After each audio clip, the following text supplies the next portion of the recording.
पांडे सियासी सरगर्मियों के बीच निगम महाकुंभ की लहर में लगातार जारी है। वार्डों में जीते हुए जो पूर्व के पार्षद थे उनसे चर्चाओं की श्रृंखला लगातार जारी है। इसी क्रम को लगातार आगे बढ़ाते हुए हमारे बीच स्टूडियो में मौजूद है दिलीप शर्मा जी, जो स्वयं में किसी परिचय के मोहताज नहीं है। पूर्व में वार्ड क्रमांक 43 से पार्षद रहे, दोनों बार की परिषद में लगातार MIC के सदस्य रहे, एक छोटे कार्यकर्ता के रूप में अपने राजनीतिक करियर की शुरुआत की और आज अगर वर्तमान में जहां से हम देख पाते हैं दिलीप शर्मा को, तो दिलीप शर्मा विधानसभा 5 की सक्रिय राजनीति का सबसे चमकदार चेहरा है, जो अन्य वार्डों में भी अपनी बहुत अच्छी पेट जमाए हुए। हम आपकी हार्दिक स्वागत वंदन करते हैं। हमारे साथ राजनीतिक विश्लेषक के तौर पर शेखर बागोरा जी मौजूद हैं, जो राजनीतिक खबरों में अच्छी समझ रखते हैं और लगातार निगम चुनाव में अपनी पैनी नज़र बनाए हुए हैं। हम आपका भी हार्दिक अभिनंदन करते हैं। दिलीप शर्मा जी,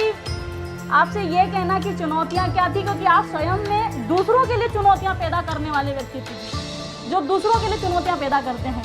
तो वार्ड क्रमांक 43 से जब आप चुनाव जीते, तकरीबन 5600 मतों से 4500 मतों से आप चुनाव जीते, तो उस समय के परिदृश्य कैसे थे, क्या चुनौतियां थी आपके सामने? क्योंकि आप अपने आप में बड़ी शख्सियत माने जाते हैं विधानसभा 5 से। वर्तमान के जो विधायक हैं महेंद्र हार्डिया के बेहद अजीज, उनके दिल का टुकड़ा माने जाते हैं, तो क्या चुनौतियां आपके लिए रही? देखिए, भारतीय जनता पार्टी से हमें टिकट मिला। जब हमें टिकट मिलता है तो हम तो ये मानते हैं कि कोई चुनौती है ही नहीं जी। चुनौती इसलिए नहीं होती कि भारतीय जनता पार्टी का एक संगठन काम करता है, विधायक जी के अपने काम हैं। वो 20 वर्षों से महेंद्र हार्डिया जी उस क्षेत्र का नेतृत्व कर रहे हैं। उन्होंने जिस विकास को तेजी से वहाँ किया, उसका हम सब पार्षदों को लाभ मिलता है। और मैं नहीं मानता कि कोई चुनौती कभी रही। मैंने कभी कांग्रेस को चुनौती माना भी नहीं। मैं जब चुनाव लड़ने गया, मुस्लिम बहुल क्षेत्र था, 4500 मुस्लिम मतदाता वहाँ पे थे। तो मैं उस समय भी 4551 वोट से उस वार्ड से विजयी हुआ और मैं मुस्लिम बूथ भी कोई नहीं हारा। वहाँ 3 बूथ मुस्लिम थे, लेकिन वो बूथ भी मैं नहीं हारा। तो देखिए, जब आप सतत काम करें, अगर आपने जनता की सेवा की है, उनकी मूलभूत सुविधाएं दी है, तो आप कभी चुनाव नहीं हार सकते। मैंने पिछले वार्ड में जब काम किया तो वहाँ की जनता ने मेरे लिए कैंपेनिंग की। मैं बहुत भाग्यशाली था कि जब मैं जिस 43 में चुनाव लड़ने गया तो मेरा पुराना वार्ड 45 था, जो अब नया 48 है।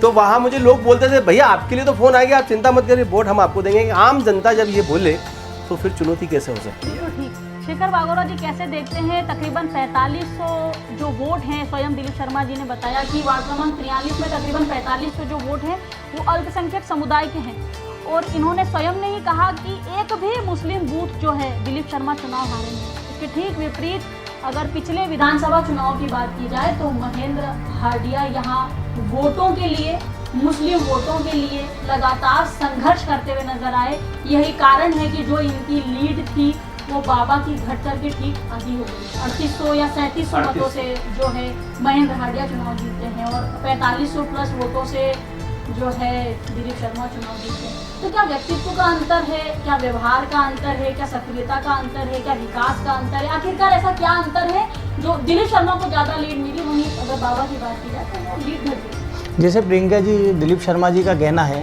कि दिलीप शर्मा जी पहले 45 नंबर वार्ड से चुनाव लड़े, उसके बाद ये 43 नंबर वार्ड में जब ये गए, तब लोगों ने, जब ये वो लोगों के बीच पहुँचे, तब लोगों ने कहा कि आपके लिए पुराने वार्ड से फ़ोन आगे आएगा। मतलब इन्होंने काम किया, इनके काम को शायद पसंद किया गया, इसलिए नए वार्ड में इनके लिए फ़ोन आ गया और उस काम को ही लोगों ने पसंद किया। इस वजह से मुस्लिम वार्ड हो, मुस्लिम बूथ हो, वहाँ पर दिलीप शर्मा जी को जीत मिली। क्योंकि ये जो चुनाव है, नगर निगम के चुनाव, पार्षद के चुनाव जो होते हैं, बेसिक समस्याओं से जुड़े चुनाव हो, तो इसकी जो इन समस्याओं को जल्द निपटाएगा, इन समस्याओं पे जो काम करेगा, उसमें फिर ये नहीं देखा जाएगा कि वो कौन है। इसलिए मुस्लिम बूथों से दिलीप शर्मा जी जो चुनाव जीते, उसकी मूलभूत वजह मुझे लगता है कि यही होगी। दिलीप शर्मा जी, नगर निगम के चुनाव, ये गटर, पानी, बिजली, सड़क, बेसिक जो मूल सुख सुविधाएं जो होती है, इसका चुनाव होता है। कई बार बोला जाता है कि कई बार पार्षद ऐसा बोलते भी कि हम भोजन करने बैठे थे और सडनली एक कॉल आता है और बोलते हैं कि भैया हमारे घर के वहाँ से ड्रेनेज बह रही है। तो ये ऐसा चुनाव है जहाँ सुबह भी ड्रेनेज लाइन से होती है और ढलते शाम के साथ भी ड्रेनेज पानी की ही लड़ाई होती रहती है। तो कितना संघर्ष पार्षदों के लिए रहता है? चुनाव जीतना एक अलग संघर्ष है, परंतु 5 साल जनता के बीच में बने रहना, सक्रियता के साथ काम करना और जनता की उम्मीदों पर खरा उतरना और जनता को संतुष्ट करना। हम अपने घर में अपने परिवार के सभी सदस्यों को संतुष्ट नहीं कर पाते, ऐसे में पूरे वार्ड को 16,000 मतदाताओं वाले क्षेत्र को संतुष्ट करना कैसे देखते हैं? देखिए प्रियंका जी, जनता को मूलभूत सुविधा देना हमारा दायित्व है और जनता का अधिकार है। जनता हमसे बिजली, पानी, सड़क, सीवरेज इन्हीं की सुविधाएं मांगती है। मैं हमेशा बोलता हूं कि जो पार्षद सुबह जल्दी उठेगा, देखिए नगर निगम का कर्मचारी सुबह 5:30 बजे आ जाता है। मैं अब स्वयं अपनी एक्टिवा निकालता हूं और सुबह 7 बजे अपने घर छोड़ देता हूं। जब मेरे पास कोई समस्या आती थी तो मेरा एक नेचर था हमेशा कि लोग मुझसे बोलते थे कि भैया वो हमारे यहाँ सीवरेज का काम है या हमारे यहाँ रोड बनवाना है या हमारे यहाँ, तो मैं बोलता था कि भैया आप, तो मुझसे कई बार जनता पूछती थी भैया आप कब मिलोगे, आपका ऑफिस कितनी बजे आ जाए। मेरा अपना एक नेचर रहा है वो कि मैं बोलता था कि मैं स्वयं आपके आऊँगा। आप तो भाभी जी से मेरा एक आग्रह है इतना सा करना कि मैं सुबह चाय और पोहे आपके यहाँ कर लूँगा और आपका काम हो जाएगा। जब हम वहाँ जाते थे तो लोग इतना देखिए बहुत खुश होते थे वो, और आसपास के 5-6 परिवार को अपने घर पे और बुला कर रखते थे। जब हम जाते थे कि बताए भैया, तो वो बोलते थे। और मेरा एक नेचर था कि मैं संबंधित अधिकारियों को रात को ही फ़ोन कर देता था कि सुबह हमें मकान नंबर इतने पे चलना है, जो भी समस्या थी उनके संबंधित। जब वहाँ पहुँचते थे, जनता हमसे काम मांगती है, बिल्कुल करना चाहिए। तो देखिए चाय पोहे के साथ जलेबी भी मिल जाती थी कहीं जगह। बिल्कुल ठीक, आपने कहा कि अधिकारियों को आप पहले से लाइनअप कर लेते थे। दिलीप शर्मा जी, शेखर वाघोरा जी, हमने देखा कि पार्षद तो अन्य 84 है, इनको मिला करके 85 पार्षद रहे। इतनी अच्छी बातचीत अधिकारियों में वास्तव में भी 5 साल किसी की नहीं रही। ये क्लास क्यों नहीं लेते हैं पार्षदों की, सिखाते क्यों नहीं आखिरकार पार्षदी की कैसे जाती है, जनता के काम करवाए कैसे जाते हैं, अधिकारियों संबंध बनाए कैसे जाते हैं? तो आपको नहीं लगता कि दिलीप शर्मा को कोई एक कोचिंग क्लास ऐसी खोलनी चाहिए, चुनाव के बाद में पार्षदों की पाठशाला लगानी चाहिए? कैसे देखते हैं? बिल्कुल सही कह रहे हैं। नगर निगम को समझने वाले कुछ पार्षद ऐसे हैं इस शहर में जो काम कराने के माहिर माने जाते हैं। देखा जाए तो 85 पार्षदों में जिनको इस बार नया मौका मिला था, पहली बार आए थे, वो लोग नगर निगम को समझते समझते 5 साल पूरे निकल गए उनको। बट दिलीप शर्मा जी जब पहली बार पार्षद बने थे तो सीधा MIC में गए, कॉलोनी सेल देखी इन्होंने, शहर के पूरे फिजा को समझा इन्होंने। दूसरी बार भी इनके कामकाज को देख कर इन्हें यातायात विभाग दिया गया, और यातायात विभाग के रहते दिलीप शर्मा जी ने वाकई शहर को लेकर जो भी ट्रैफिक की समस्या पे काम किया वो अपनी जगह रही। पूरे शहर के लिए कई वार्ड 43 में इन्होंने जो किया, मुझे ऐसा लगता है प्रदेश की ऐसी आदर्श रोड इन्होंने बनाई जिसे देखने के लिए आज शहर में लोग आते हैं। जैसे इंदौर की सफाई देखने आते हैं। मुख्यमंत्री ने तारीफ की कि एक सड़क ऐसी बना दी वाकई में दिलीप शर्मा। मतलब एक तरफ बोलते हैं प्रधानमंत्री की एक सड़क ऐसी होनी चाहिए शहर में कि जहां बैठ करके आदमी भोजन कर सके सड़क पर, और इतनी जल्दी अमल कर लेते हैं और उस काम पर लग जाते हैं। मतलब एक ये राजनीतिक तत्परता भी देखिए आप, एक दृष्टिकोण है, एक काम करने की एक ललक बोली जा सकता है। दिलीप शर्मा जी को लेकर मुझे एक चीज़ समझ में आज तक नहीं आई कि दिलीप शर्मा जी ने जिस आदर्श रोड पर 7 से 8 करोड़ रुपए लगवा दिए, उस रोड पे स्थिति अच्छी थी, बट इन्होंने उसको लगा के ऐसी बना दी जो किसी ने सोचा नहीं था। तब ऐसा लग रहा था कि ये पैसा जो लगाया जा रहा है ये वेस्ट होगा, क्यों इतना पैसा लगाया जा रहा है। पर नो डाउट उसके जो रिजल्ट आए हैं उसके नतीजे हम आज तक देख रहे हैं। अभी 50 नंबर वार्ड में इन्होंने दस्तक भी नहीं दी है, इनका टिकट वहाँ होगा या ना होगा, ये चुनाव लड़ेंगे नहीं, अलग इशू है। मतलब आचार संहिता लगती है उसके पहले वहाँ स्पोर्ट्स हब बना रहे हैं। ये स्पोर्ट्स 8.5 करोड़ का स्पोर्ट्स हब बनता है। अच्छा ठीक है, वार्ड इनका बदलने वाला है 43 में, अब ये चुनाव नहीं लड़ेंगे क्योंकि वो पिछड़ी महिला वार्ड हो चुका है। पर वहाँ पे भी मैकेनाइज्ड पार्किंग बना रहे हैं 8.5 करोड़ 14 करोड़ रुपए की, इसका उन्होंने भूमि पूजन करा दिया। ये एक लंबी राजनीतिक सोच बताता है कि हम करना क्या चाहते हैं, हमारे जहन में क्या चल रहा है। केवल स्वार्थ के लिए कि अब इस वार्ड में चुनाव चूंकि लड़ना नहीं है, आरक्षण चेंज हो गया है, ऐसे तो बहुत चेहरे देखे। परंतु ये भी बोला जा सकता है कि ये दिलीप शर्मा की एक राजनीतिक सोच ही है कि भले वार्ड का बोला जा सकता है परिदृश्य चेंज हो गया है, आरक्षण चेंज हो गया, परंतु अपने पिछले वार्ड से भी मोह जो है भंग नहीं हुआ है दिलीप शर्मा का। अच्छा दिलीप शर्मा की कोई चुनौती कभी आपको लगती है कि आपके सामने अगर कोई ऐसा व्यक्ति तो चुनाव लड़ता है तो चुनाव जो नेक टू नेक फाइट हो जाएगी? देखिए प्रियंका जी, मैंने कभी चुनौती नहीं माना। मैं उस संगठन में काम करता हूँ, उस पार्टी में काम करता हूँ जो विश्व की सबसे बड़ी पार्टी है। मैं उस संगठन में काम करता हूँ जिसमें एक अनुशासन हमें सिखाया जाता है। इसलिए हमें कोई चुनौती नहीं लगती कि हमारी जो शिक्षा हुई वो एक ऐसी पार्टी, ऐसे संगठन में हुई है कि हमें बुरा मान दिया गया, तो कोई चुनौती हमें नहीं लगती। मैं तो आपके माध्यम से आज ये बोलना भी चाहता हूँ कि विपक्ष कांग्रेस जो है वो किसी भी जो भी उनका वो ताकतवर लीडर मानते हैं, मैं किसी को नहीं मानता, पर अगर कांग्रेस शीर्ष नेतृत्व उनका कोई भी मेरे सामने लड़ना चाहता है तो मैं उसका स्वागत करता हूं। वो जिस मेरी विधानसभा 5 में भारतीय जनता पार्टी मुझे जहां भी चुनाव लड़ाएगी, देखिए हमारे यहाँ किसी का टिकट कभी तय नहीं रहता, हमारा संगठन तय करता है। भारतीय जनता पार्टी का जो संगठन जो कुछ हमारे लिए तय करेगा, जो काम हमें देगा, वो चुनाव लड़ाएगा नहीं लड़ाएगा ये संगठन का विषय है, मेरा नहीं है। पर जो भी काम मुझे देगा उसे बहुत ईमानदारी और निष्ठा से मैंने आज तक किया है और आगे भी करूंगा। और कांग्रेस को ये चुनौती जरूर देता हूं कि उनका जो भी शीर्ष नेता मेरे सामने चुनाव लड़ना चाहता है, मैं उसका बहुत स्वागत करता हूं, अभिनंदन करता हूं। जैसा कि शेखर भाई बता रहे थे कि हम लोग सब हमें ये शहर जो है, लोग कहते हैं कि यार इंदौर में ऐसा हो गया, मैं बोलता हूँ कि ये शहर अपने आप बढ़ने वाला शहर है, अपने आप डेवलप शहर है। इंदौर जिस तेजी से बढ़ रहा है, आपने देश में किसी शहर को इतनी तेजी से बढ़ते नहीं देखा होगा। मैकेनिज्म पार्किंग बनाना, देखिए मेरा एक वो जो रोड है आदर्श रोड, जैसा शेखर भाई बता रहे थे, वो मेरा सपनों की रोड कहता हूँ, जिससे मुझे जैसे मुझे अपने बच्चों से अटैचमेंट है ना, वैसा मुझे उस रोड से मैं बहुत प्यार करता हूँ। इतना ठीक। मैकेनिज्म पार्किंग बनाना इसलिए ज़रूरी था कि वहाँ ट्रैफिक की समस्या रहती है और वो मैं कई वर्षों से उसके लिए लगा था। 2 वर्ष बाद जाके आज मैं ये बोल सकता हूँ कि अब वो मैकेनिज्म पार्किंग बनेगी। उसका भूमि पूजन माननीय सांसद जी और विधायक जी ने किया। देखिए वो पीपीपी मॉडल पे है निगम का, शेखर भाई उसमें 1 रुपया नहीं लगेगा, बल्कि निगम को 2 करोड़ 21 लाख रुपया हमें मिलेगा उसमें। ये हमारी उपलब्धि। 14 करोड़ रुपए में निगम का कोई 1 रुपया खर्च नहीं होगा। तो देखिए प्रियंका जी, ये एक सोच, विजन कि हमें पैसे भी बचाना है, हमारे पास इतना पैसा नहीं है, तो हमने पीपीपी मॉडल पे उसको बनाया। ये मध्य प्रदेश और इंदौर की पहली मैकेनिज्म पार्किंग होगी जो पीपीपी मॉडल पे बन रही है। कि दिलीप शर्मा की टिकट पर चर्चा आज भी नहीं हो रही है, जहां से हम बैठ करके देख पा रहे हैं, जो हमारे विश्वसनीय सूत्र हैं उसके हवाले से अगर बताया जाए तो पूरी विधानसभा 5 में एक सीट ऐसी है जिस पर किसी प्रकार का कोई डिस्कशन, कोई चर्चा, कोई विचार विमर्श नहीं हो रहा है। एक तय है कि दिलीप शर्मा को चुनाव लड़ना है, जो अपने आप में बहुत बड़ा विषय है। आज भारतीय जनता पार्टी का बड़ा जो पार्षद है, 4-4, 5-5 बार से जो पार्षद है, वो भी ये नहीं कह सकते कि हमारा टिकट पक्का है।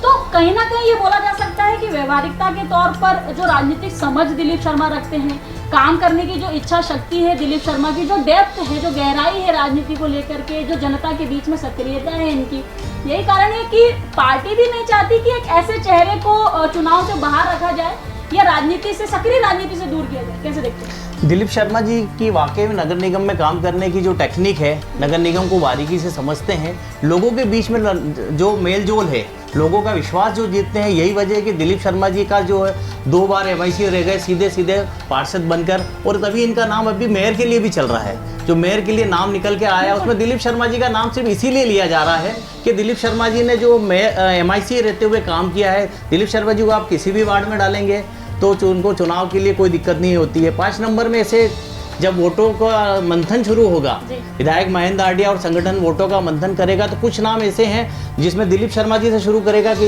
ये सेफ साइड के जो पार्षद होते हैं। तो अब दिलीप शर्मा जी को वहां से निकाल कर ये बात इसीलिए हो रही है कि इनको मेयर में भी लाना चाहिए, नगर निगम का अनुभव है।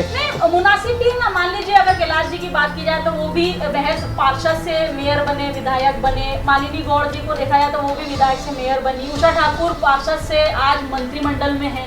तो मतलब से बहुत सारे लोग हैं और पार्टी ने हमेशा अपने कदरे कार्यकर्ता को सिरमौर बनाने का काम किया है। भारतीय जनता पार्टी एकदम अनिश्चितताओं वाली पार्टी है जो कभी भी अपने पत्ते खोलती नहीं है, और मुझे लगता भी नहीं है कि अभी 10-12 दिन तक कोई घोषणा ऐसी मेयर नाम की होनी है। परंतु अगर दिलीप शर्मा जी आपका नाम अगर चयनित होता है मेयर के लिए, तो ये वास्तव में बहुत हर्ष का विषय होगा कि महज एक पार्षद जो एक बेहद मध्यम वर्गीय परिवार से निकल करके आता है, पीछे कोई बैकग्राउंड राजनीतिक नहीं है। आमतौर पर माना जाता है कि राजनीतिक आका के होने के चलते पिता अगर राजनीति में बड़े पद पर हैं तो बेटे के लिए राह आसान हो जाती है, परंतु जहां हम देखते हैं वहां से दिलीप शर्मा एक बेहद सामान्य परिवार से निकल करके आते हैं। एक ऐसे व्यक्ति को अगर भारतीय जनता पार्टी मेयर के रूप में उतारती है, कैसे देखते हैं? देखिए प्रियंका जी, मैं बार बार आपसे बोलता हूँ और फिर बोलता हूँ कि ये मेरा विषय नहीं है, पर जिस पार्टी, जिस संगठन ने मुझे आज तक जो दायित्व दिया है, उसे मैंने निष्ठा ईमानदारी से किया। देखिए हम लोगों का जो एक सोच है ना कि ये देश, ये शहर, ये प्रदेश आगे बढ़ना चाहिए, आगे जाना चाहिए। हमारे इस इंदौर को आज देखिए 5 बार हम नंबर 1 आए, 6ठी बार भी आएंगे। तो हम सबका जो सोच होता है हम वो, जैसे अब शेखर जी बोल रहे थे कि आपने वार्ड 50 में काम किया। देखिए मैंने ये सोच के नहीं किया कि मुझे कहीं चुनाव लड़ना। चुनाव कहाँ से लड़ूंगा ये पार्टी तय करती है, मैं तय नहीं करता। लेकिन मेरा अपना सोच रहता है कि भारतीय कोई भी चुनाव लड़े उस वार्ड से जाके, मैं लड़ूँ, कोई और लड़े, कोई भी लड़े, वो विधायक जी का और संगठन का और सबका विषय। पर आज मैंने अगर वहाँ खेल संकुल बनवाने का प्रस्ताव दिया और वो स्वीकृत हो गया, उसके टेंडर जारी हो गए। वो मध्य प्रदेश का पहला खेल संकुल है जो 8.5 करोड़ रुपए की लागत से निगम में बन रहा है। उस जमीन पे इंक्रोचमेंट हो रहा था। मैं महेंद्र हाटिया जी को धन्यवाद देता हूँ, प्रतिभा पाल जी को धन्यवाद देता हूँ कि उसको पूरी जमीन को बचाया और आज वहाँ खेल संकुल। देखिए अभी हमारे बच्चों को कॉलोनी में आप जाओगे तो आपको गार्डन तो अच्छे मिलेंगे, लेकिन कहीं स्पोर्ट्स क्लब के लिए कोई जगह ही नहीं है। तो आज वहाँ के बच्चे, वहाँ की हमारी माताएं बहनें, यंग लोग, आज मैंने टर्फ बना रहा हूँ क्रिकेट खेलने के लिए बच्चों का बड़ा है, वो 2-2 हज़ार 15-15 रुपये घंटे में जाके किराए से खेलते हैं। हम निःशुल्क खिलाएंगे उनको वहाँ। स्विमिंग पूल वहाँ है, टेबल टेनिस वहाँ है, बहुत अच्छा एक जिम हमने प्लान किया है, बैडमिंटन कोर्ट वहाँ बनाया, एक पास ही में कम्युनिटी हॉल बनाया है। तो देखिए ये सब 10 करोड़ रुपए के हमारे प्रोजेक्ट हैं। तो ये मैंने इसलिए नहीं, ये अच्छा शेखर जी, ये दो चेहरे विधानसभा 5 में ऐसे हैं, एक भाजपा से और कांग्रेस से, जिन्होंने वार्ड में वाकई में ऐसे काम किए हैं जिसे देखने के लिए बाहर के, मुझे लगता है जो पार्षद हैं, जो अन्य पार्षद जो बच जाते हैं, उन्हें देखने आना चाहिए कि काम होता कैसे है, किस तरीके से मैनेजमेंट के साथ काम होता है। एक हम चर्चा करेंगे वार्ड क्रमांक 43 जो कि दिलीप शर्मा जी का है, और एक वार्ड जो शेख हलीम, जहाँ से उनकी धर्मपत्नी पार्षद रही फौजिया शेख हलीम। दोनों ये वार्डों का जो विकास का जो पैमाना है, जो राजनीतिक सोच है, वो बताती है कि कितना भविष्य का ये लोग सोचते हैं। तो अन्य पार्षद या अन्य वार्डों में ये विकास की गंगा क्यों नहीं बही? ऐसा आप देख पाते हैं कि मैनेजमेंट बहुत अच्छा है दिलीप शर्मा का, फौजिया शेख का।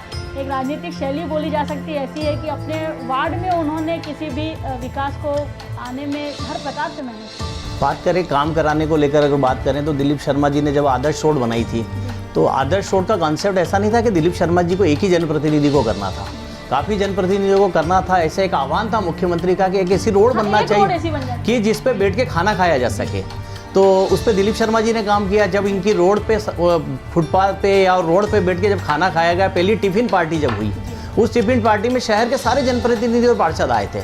तब उन्हें भी लगा कि हमें भी इस तरह की एक रोड बनानी चाहिए। कई लोग वादा भी कर गए थे कि हम एक ऐसी रोड बनाएंगे, देख के गए, पर वो नगर निगम से काम कराने में या उनकी क्या इच्छा शक्ति रही वो नहीं करा पाए, इसकी वजह या जो भी रही हो। पर ऐसे सारे पार्षदों को, वो बीजेपी के हैं तो उन्हें दिलीप शर्मा जी से आखिर देखना चाहिए। दिलीप शर्मा जी जैसे बगीचे मेंटेन करते हैं। अब दिलीप शर्मा जी ने कहा कि मैं जो खेल संकुल बना रहा हूँ 50 नंबर में पूरे शहर के लिए होगा, माना मैंने वो पूरे शहर के लिए होगा, पर वहाँ पे 1.25 करोड़ रुपए का कम्युनिटी हॉल बन रहा है। अब दूसरी आदर्श रोड भी उसी वार्ड में बनाने जा रहे हैं ये, तो ये सारी चीजें वहाँ के बगीचे शेखर जी, मतलब हमारे इंदौर में कुछ लोग वाकई में ऐसा लगता है जनप्रतिनिधि वास्तव में ऐसे हैं जिनकी राजनीतिक सोच वाकई में बहुत गंभीरता को दर्शाती है। राजेंद्र राठौर की अगर हम बात करें, चंद्रबाबू शिंदे की अगर हम बात करें, मुन्ना लाल यादव की अगर हम बात करें, बलराम वर्मा जी ने भी अपने क्षेत्र में बहुमुखी विकास को लाने में मतलब पूरी तत्परता दिखाई। कुछ लोग ऐसे हैं मतलब जिनसे वास्तव में अन्य पार्षदों को सीखना चाहिए, चाहे वो भाजपा के हो या कांग्रेस के हो,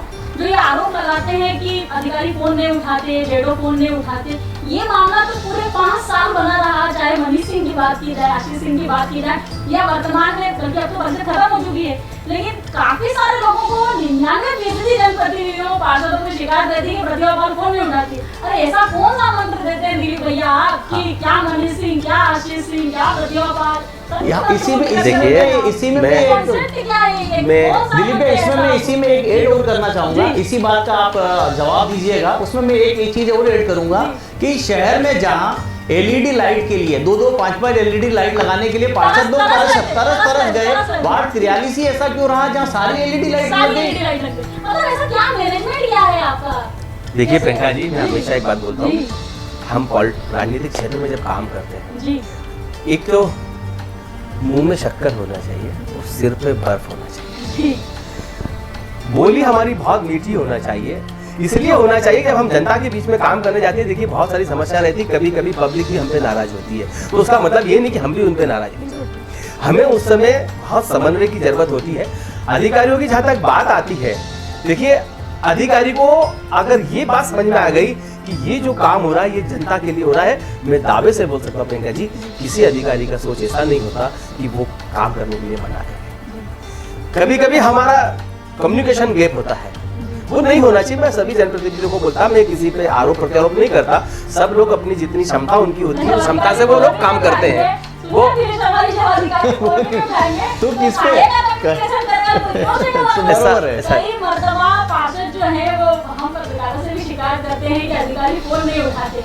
ऐसे मैक्सिमम पार्षद है जिनके 5 साल का कार्यकाल खत्म हो गया, ये कहते कि एक फाइल को आगे बढ़ाने के लिए हम अच्छा मैंने प्रियंका जी ऐसा नहीं है, दिक्कत ये अगर वो ऐसा नहीं भैया, शुरू में उनको दिक्कत तो ये है कि फाइल कैसे पुटअप करते हैं, कैसे बनाते हैं, ये समझ में नहीं आया। जब फाइल बनाना सीख गए तो अब अफसरों को कैसे मनाए, अफसरों से काम कैसे शेखर भाई पार्षद की टिकट के लिए विवेचना होती है, रायशुमारी होती है कि 4 में से कौन सा नाम फाइनल होगा। उससे पहले अच्छे से पाठशाला लगा लेनी चाहिए कि पार्षद बनने के बाद आपको करना क्या क्या है, क्योंकि शुरू के महीने तो आप केवल काम सीखने में लगा दे रहे हैं कि काम करना कैसे है। देखिए प्रियंका जी ऐसा नहीं है, माली मोगे जी की परिषद में भी मैं था और माली जी की परिषद में भी था, लेकिन नहीं उस समय बता रहा हूँ। आप आज भी एक पूरा 85 वाट का, मोगे जी के समय 69 वाट थे, अब माली जी के समय, भाभी के समय जो है 75। आप 69 का मोगे जी के समय का डाटा उठा लीजिए। कोई पार्षद के वार्ड में अगर 15-20 करोड़ से कम के काम होंगे तो अपन दूसरे बैठेंगे, काम हुए। मैंने उस समय भी करीब 40 से 45 करोड़ रुपए के काम किए बड़ी गलटली, जो कि एक बस्ती क्षेत्र था और बहुत दयनीय स्थिति थी उस वार्ड की, पर हमने काम किया। वहाँ पुलिया तक नहीं थी, वो बनाई। मैं मालिनी जी के समय था, मैं मालिनी भाभी को भी आज बोलूंगा, धन्यवाद दूंगा कि उस समय इस परिषद में भी मैंने करीब 40 करोड़ के या 42 करोड़ के काम किए, है ना। मेरे साथ कई पार्षद है जिनने करोड़ रुपए के काम किए, तो ऐसा नहीं है। देखिए हमारे यहाँ, मैंने आपसे बोला कि हमारे यहाँ संगठन भारतीय जनता पार्टी का जो हमारा कार्यालय है वहाँ हमेशा पार्षदों की बैठक होती है, उनकी समस्याएं पूछी जाती है। वहाँ माननीय महापौर जी रहती है, नगर अध्यक्ष जी रहते हैं, सभी लोग रहते हैं और हम सब लोग ये कोशिश करते हैं, हमारा जो क्षेत्र नेतृत्व है वो कोशिश करता है कि सभी के काम हो, इस शहर में विकास तेजी से हो। जहाँ तक मेरे वार्ड LED की बात है, देखिए नगर निगम क्या है, ऐसी जगह है कि जो ज़्यादा एक्टिव रहेगा उसका हो जाएगा। मैं ये नहीं कहता कि मैं बाकी लोग एक्टिव नहीं थे। LED का जब वो आया तो उन्होंने बोला कि भैया कहाँ लगा है, तो मैंने बोला कि भाई हमारे वार्ड से शुरू कर दो। जब शुरू हुई तो मैंने अधिकारियों को बोला कि अब अगर तुम 1-2 कॉलोनी करोगे तो ये संदेश अच्छा नहीं जाएगा, हमारे यहाँ के और लोग नाराज हो रहे हैं। और ऐसा बोल के मैंने अपना पूरा वार्ड LED करा लिया। मेरे वार्ड की एक अलग पहचान होती है। एक बार मुझे आशीष सिंह जी बोले, यार मैं तुम्हारे वार्ड में जाता हूँ तो अलग दिखता है, तो मैंने कहा साहब आपको ठीक लगता है। देखिए एक अधिकारी की आपको सोच बता रहा हूँ, प्रतिभा जी की भी यही सोच थी। तो यार बोले यार मैं जब जाता हूँ दिलीप भाई तो मैं खुश हो जाता हूँ। मैंने कहा क्यों? बोले यार आपका वार्ड की ऐसा लगता है कि बस दिलीप शर्मा जी का वार्ड शुरू हो गया, कि रोड के दोनों साइड बहुत सुंदर पेवर्स लगी हुई है, रोडें बहुत अच्छी है, स्टम्प वाटर बहुत अच्छी है, सीवरेज सिस्टम अच्छा है। तो मैंने बोला कि ये सब आप ही से हमने कराए हैं। तो देखिए जब काम आप करेंगे तो अधिकारी भी वो खुश होगा। जो आपने बोला कि अधिकारी, अब उस अधिकारी का सोच क्या बना कि दिलीप शर्मा का वार्ड बहुत अच्छा दिखता है। वो जब अधिकारी का ट्रांसफर होता है तो वो अगले अधिकारी को बोलता है कि दिलीप भाई का वार्ड देखना बहुत अच्छा है। नहीं, वार्ड देखना तो ऐसा आप अभी आप जब कह रहे हैं कि अभी हमारी परिषद नहीं है, लेकिन उस परिषद में नहीं होने के बाद भी मैंने 43 नंबर, 50 नंबर और अन्य वार्डों में जाकर चलिए ठीक है। शेखर बाबू कैसे देखते हैं, कोई भी पार्षद कभी भी चर्चा में ये नहीं कह पाता कि मैं क्या नहीं कर पाया, मैंने क्या किया। ये तो जमाने के सामने सभी बताते हैं। अब हम आपको बताते हैं कि क्या नहीं हो पाया। चाहे कितना ही इंदौर नगर निगम के मेयर ने बोला हो, चाहे कितना ही हम 4 बार 5 बार नंबर 1 आए हों, परंतु फिर भी हमारे इंदौर शहर की वास्तविकता, ज़मीनी हकीकत ये है कि वार्ड स्तर पर सफाई में आज भी काम करने की ज़रूरत है। आज भी हमारे इंदौर शहर की जो बहुआयामी, बहुविकसित क्षेत्र माना जाता है इंदौर शहर, जिसका नाम बड़े ही जोर शोर के साथ राष्ट्रपटल पर है, वहाँ की बेकलाइनें आज भी गंदी पड़ी है। ये वही इंदौर है जहाँ नर्मदा से पानी ही नहीं आता। नर्मदा के कनेक्शन है तो पानी नहीं है, पानी है तो गंदा पानी है, आता है तो 15 मिनट ही आता है। आज इतने सालों बाद भी नंबर 1 इंदौर में लोगों को जल आपूर्ति नहीं हो पाती। हम कितना ही बोलते हैं हमने बहुत काम किया, हमारी इंदौर जो है स्मार्ट सिटी है, हम बहुत अच्छा काम कर रहे हैं, इंदौर स्वच्छता में नंबर 1 है, परंतु जब हम वार्ड में जब हम जाते हैं, जब ग्राउंड में हम जाते हैं, आप स्वयं भी देखते होंगे इन चीज़ों को बारीकी के साथ में कि हम 100% संतुष्ट होना तो दूर, हम 50% काम भी नहीं कर पाए। कैसे देखते हैं शेखर बाबू जी? बिल्कुल सही बात बोल रहे हैं आप। लोगों की जो बेसिक समस्या है उसके ऊपर ध्यान देने के लिए पार्षदों को अभी बहुत सारा काम करने की ज़रूरत है। सफाई में हम 5 बार नंबर आ गए, मानते हैं कि 5 बार नंबर आ गए। सफाई में हमारे यहाँ जो काम हो रहा है, नो डाउट पहले कहीं नहीं हो रहा है, पर उतना भी नहीं हो रहा है कि हम बोलते हैं कि अति हो गया, आप उससे संतुष्ट हो जाए। लोगों की आदतों में बदलाव आया है। आप बात करें सीवरेज की, बात करें सीवरेज के सिस्टम को लेकर हमारे यहाँ जो प्लानिंग बनती है, सीवरेज की लाइन पहले डाल रहे हैं, सड़क पहले बन रही है, उसको तोड़ रहे हैं, वापस से कर रहे हैं, कभी बोलते हैं कंक्रीट की कर दें, फिर उसको बोलते हैं कि नहीं इसको ओपन करना पड़ेगी। इसका मतलब कितना विचित्र है कि पहले सड़क बन जाती है, फिर खोदा जाता है तो ड्रेनेज का काम होता है, फिर सड़क बन जाती है, फिर खोदी जाती है तो नर्मदा की लाइन डलती है। मतलब खर्चा तो हो ही रहा है, ना तो कोई ढंग का मैनेजमेंट है, ना जनता संतुष्ट है। जो सर्वे हमने किया दिलीप शर्मा जी, तकरीबन 40 वार्डों का सर्वे मैंने स्वयं ने किया, हमने देखा कि अधिकतम वार्ड ऐसे थे, 90% वार्ड ऐसे थे जो जनता, जहाँ की जनता जल आपूर्ति को लेकर के बेहद असंतुष्ट है। उनका ये कहना था कि पानी तो नहीं मिला 5 साल, मतलब पानी पिलाने में इंदौर नगर निगम, तमाम पार्षद और हाईटेक मेयर जिनका नाम हुआ 5 साल में उनके कार्यकाल में, वो इंदौर की जनता को पानी पिलाने में तो नाकाम है। वेंकट जी, मैं हमेशा एक बात बोलता हूँ अपने राजनीतिक करियर में कि विकास ऐसी चीज़ है जो सतत चलने वाला है ना। हम कभी भी किसी को 100% संतुष्ट नहीं कर सकते। हम तो हमारे परिवार में 100% संतुष्ट नहीं कर पाते, तो ये तो शहर है। पर मेरा आपसे एक कहना जरूर है, 100% संतुष्ट करने की तो बात ही नहीं हो रही है। आपको हम लेकर के चलते हैं वार्ड क्रमांक 1 से लगा के, आप 85 वार्डों में आप सर्वे करने के लिए निकलिए। आपको ताज्जुब होगा कि जिस क्षेत्र की विधायक रही मालिनी गौड़ जी, इंदौर की मेयर रही मालिनी गौड़ जी, बावजूद उसके वार्ड क्रमांक 85 को ले लीजिए, 84 को ले लीजिए, 83 को ले लीजिए, 65 को ले लीजिए, 66 को ले लीजिए, अरे जिस वार्ड में आप जाएंगे ना, उस वार्ड में आपको पानी की किल्लत। मैं आपको बताता हूँ, कुछ ग्रामीण 29 गाँव हमारे यहाँ आए, हम सतत लाइनें डाल रहे हैं। आपने देखी, हमने बहुत सारा अभी पानी की टंकियां बनाई, पर एक्चुअल क्या होता है कि अभी हम कई जगह लाइनें नहीं डाल। अभी एलएनटी पूरे शहर में काम कर रही है, हमने 21 टंकियां नहीं बनाई जिस पे हम सतत काम कर रहे हैं। अब जब वो लाइनें पूरी बीत जाएंगी, मैं मानता हूं कुछ जगहों पे पानी नहीं जा रहा है, कुछ वार्डों में अभी तकलीफ है। जो हमारे पास 29 गांव से जो वार्ड आए उन पे प्रॉब्लम है। पर आप ये मत बोलिए कि 50%, मैं आज भी बोलता हूँ कि हम 90%, 80 से 90% लोगों को हमने संतुष्ट किया है। आप मेरे वार्ड में चले जाइए, मैं आपके साथ चलूंगा। मैं आपको उदाहरण दे रही हूँ। 43 नंबर वार्ड की बात कर रहे हैं हम, आपसे महज एक वार्ड की बात नहीं कर रहे, क्योंकि ये 85 वार्डों वाला। मैं जब पार्षद बन के गया, मैं आपको कॉलोनी का नाम बताता हूँ, जिसका कॉलोनी में आप जाइए। मेरे यहाँ कालंदी कुंज एक कॉलोनी है। सुनिए ना, आप जब 29 गाँवों में आप विकास ही नहीं पहुंचा सकते थे तो उनको नगर निगम की सीमा में लेने की जरूरत क्या है? जब आप उनको विकास दे ही नहीं पा रहे तो टैक्स वसूलने की जरूरत क्या है? दिलीप, मैं इसको आगे बढ़ाऊंगा कि हम जो 29 गाँव की बात कर रहे हैं, वहाँ तो हम अमृत की अलग लाइन डाल रहे हैं, अमृत प्रोजेक्ट से टंकियां अलग बना रहे हैं। दिलीप भैया, ये चीज आप बहुत अच्छे से जानते हैं। जिस दिन पिपलियाना पुल का उद्घाटन हुआ था, उस दिन आपकी विधानसभा बनी हुई टंकियों का भी लोकार्पण कर दिया गया था। उस पर पानी आज तक नहीं गया। आपके विधायक जी कई बार इसको लेकर विरोध जता चुके हैं। बिल्कुल सही है। देखिए शेखर भाई, बीच में कोविड काल आया, जो हम लोग की प्लानिंग थी, हमें डिस्ट्रीब्यूशन लाइनें डालना थी। डिस्ट्रीब्यूशन लाइनें हमारी कुछ तो डल गई थी, 80%, 20% कोविड के कारण हमें रोक रहा। उस समय चूंकि हमारे यहाँ बहुत सारी जो लाइनें हैं, उनमें हमें ऑक्सीजन को सिलेंडर आते हैं, उससे बेल्टिंग करना पड़ता है। शहर में ऑक्सीजन की इतनी तकलीफ थी, उस समय माननीय कलेक्टर महोदय ने उस पर बैन कर दिया कि कोई भी ऑक्सीजन सिलेंडर से कहीं काम नहीं होगा। तो हमारे कुछ प्रोजेक्ट उसके कारण कई रुक गए, पर वो सभी अब चालू हो गए। मैं समझता हूँ बहुत सारी टंकियां हमारी चालू हो गई, और जो नहीं हुई है वो कुछ समय में हो जाएगी।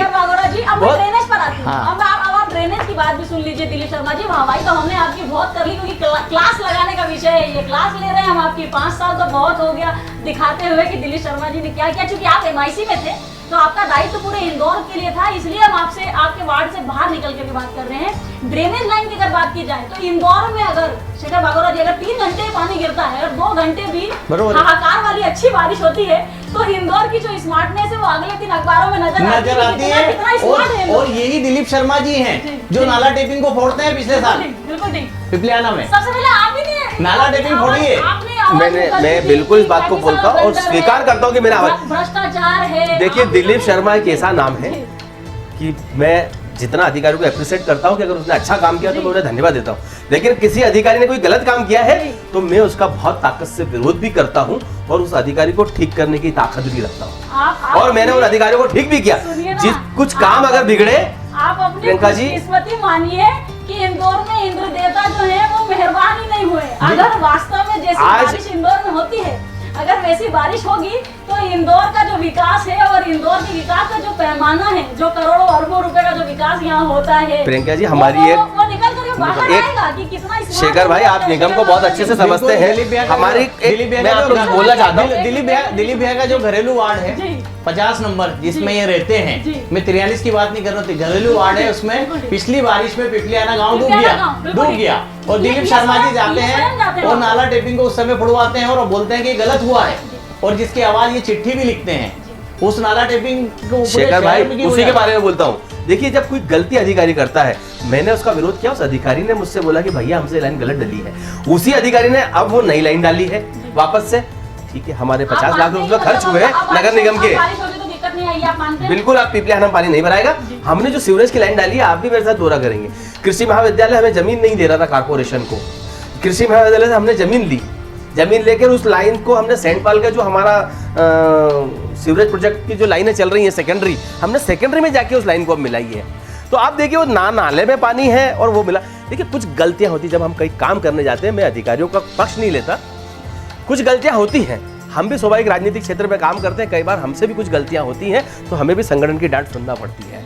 तो इसी तरह अधिकारी हमारे अंडर में काम कर रहा है, अगर कहीं गलती हुई है, हमने डाटा तो उस पर सुधार भी हुआ है। तो जब काम करेंगे तो ये होगा। नहीं, हम भी आपको डांटने के लिए या कमियां गिनाने के लिए या नगर निगम की नाकामियां गिनाने के लिए, ये कहने के लिए कि 5 साल में काम ही नहीं हुआ, और प्रियंका जी, हम कहना भी नहीं चाहते।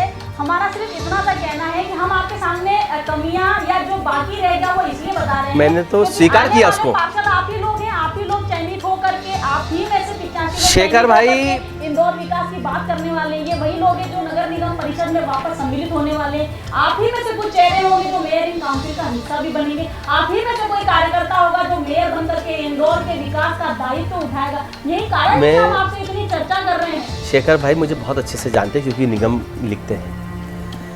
मैं जितना आक्रामक रहता हूँ अधिकारियों के, जितना मैं इंदौर को समझा, शहर को जिस तरीके से मैंने देखा है नज़दीक से, आप यकीन करिए कि मैं अगर सुबह उठता हूँ तो रात तक मैं शहर के बारे में विचार करता हूँ, और ये विचार करता हूँ कि मैं एक वार्ड नहीं, मेरा शहर कैसे आगे जाए, क्योंकि ये माँ अहिल्या की नगरी है। इस शहर ने हमें बहुत नाम दिया, सम्मान दिया, हमारा भी दायित्व बनता है। उन अधिकारियों को मैं एहसास भी कराता हूँ। ये शेखर भाई कई बार देखते हैं कि मेरे पत्र को देखते हैं तो ये बोलते हैं कि आप क्या लिखते हो दिलीप भाई, तो उस अधिकारी को एहसास कराता हूँ कि तुम कहाँ गलत हो कहाँ सही हो। तो जब हम विकास की ओर जाएंगे, डेवलप, देखिए ये जिंदा दिलों का शहर है, ये इंदौर की जनता, जैसे आज शेखर भाई ने बोला आदर्श रोड, तो देखिए जब वो आदर्श रोड बनी तो कई लोगों ने विरोध भी किया उसका। बगल में डेवलपमेंट हो रहा हो और जब मेरा घर सूखा रह जाए तो टीस होती, मन में एक मतलब लालसा जगती कि मेरे घर में वो क्यों नहीं हो रहा है जो बगल वाले के घर में है। मैं आपकी बात से तो सहमत हूँ, बाकी अगर ये इंदौर की जनता हमारे विकास से संतुष्ट नहीं होती प्रियंका जी, जब 43 नंबर वार्ड को जनता देखती है कि दिलीप शर्मा का वार्ड इतना अच्छा है कि लोग सड़क पर खाना खा लेते हैं, अरे चंदन नगर की स्थिति इतनी क्यों खराब है? मैं आपकी बात को काट रहा हूँ, मैं आप मेरे प्रियंका जी, शेखर भाई, अगर नगर निगम दिलीप शर्मा जी के वार्ड में नगर निगम के टैंकर नहीं चल रहे, जो नदी पानी सप्लाई हो रहा है, और आसपास के वार्डों में तो टैंकर चल रहे हैं। शेखर भैया, अगर इंदौर की जनता हमसे संतुष्ट नहीं होती तो कैलाश जी से लेके मालिनी जी तक का जो हमारा 20 साल का सफर है, क्या ये जनता हमें चुनती? देखिए मैं आपको बड़ा, ये इंदौर शहर की जनता भारतीय जनता पार्टी से संतुष्ट है, उनको जानती है कि हमने शहर को कहाँ देखा और आज कहाँ है। सुनिए ना, हम तो ये कह रहे हैं आप मत संतुष्ट होइए, आप संतुष्ट हो जाएंगे तो विकास रुक जाएगा। आपके अंदर विकास की लालसा, मैंने आपको एक बात बोली थी, स्वार्थ जगते रहना चाहिए, कुछ नया करने के लिए हम वो लोग हैं जिस संगठन ने हमें गढ़ के भेजा है, उसने यही कह के भेजा है, वो हम पे इतना विश्वास भारतीय जनता पार्टी का संगठन अगर करता है तो हम तो 24 घंटे जाग के वाले लोग हैं, कि शहर की चिंता करने वाले लोग हैं कि कैसे ये शहर आगे चलिए बढ़े, ठीक है, वार्ड कैसे 43 भारतीय जनता वार्ड पार्टी 43 विजयी का होती कौन? रहे। वार्ड 43 से अगला कौन, और अगर चुनाव लड़ता है तो क्या दिलीप शर्मा की जो लीड थी 4500 मतों की, क्या उसको आगे बढ़ाते हुए 5500, 5600 या 6000, क्या आपने इतना काम कर दिया कि जनता आपसे इतनी प्रसन्न है कि जो व्यक्ति अब भारतीय जनता पार्टी से वार्ड क्रमांक 43 में चुनाव लड़ प्रियंका जी, बड़े ग्वालटोली मेरे को अपनी बता बड़ी रहे हो, ग्वालटोली सुनिए में सुनिए, वार्ड क्रमांक बड़ी 43 ग्वालटोली जी। मैं वही बता रहा जी। हूँ, बड़ी ग्वालटोली कांग्रेस मानसिकता का वार्ड था, जी। ठीक है, सब जानते हैं शहर में। जब मैं वहां पार्षद लड़ा, जब उसके बाद जो पार्षद लड़ा वो 3600 वोट से जीता और मैं 800 वोट से जीता था। ठीक है। ये दिलीप शर्मा की पहचान थी। ठीक है। मैं यहाँ 4500 से जीता, जी। यहाँ जो पार्षद लड़ेगा ठीक मैं है। उसे 5000 से जिताऊंगा, ठीक। जनता जिताएगी, मैं नहीं, मेरा काम उसे जिताएगा। देखिए हम लोग ने काम किया है, संगठन तय करता है टिकट, और महेंद्र हाडिया जी तय करेंगे टिकट, वो भी हम जो भी मानते आएगा हैं। मुझे आप काम करना है। सुनिए ना, आप जवाब यही देंगे तो हम पहले बता देते हैं कि संगठन जो करेगा करेगा। अच्छा, दिलीप शर्मा कहाँ से चुनाव लड़ना चाहते हैं, जहाँ पे अभी से विकास की गंगा बहाने की शुरुआत करती है? क्या वार्ड क्रमांक 50 में ही जाएंगे दिलीप शर्मा, या वार्ड क्रमांक 41 भी सामान्य हो चुका है, तिलक नगर वार्ड भी सामान्य है?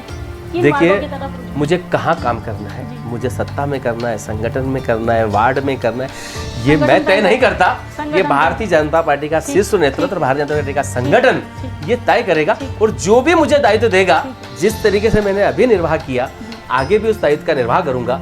क्योंकि ये हमारे यहाँ ये कांग्रेस नहीं है, ये बीजेपी है, भारतीय जनता पार्टी है।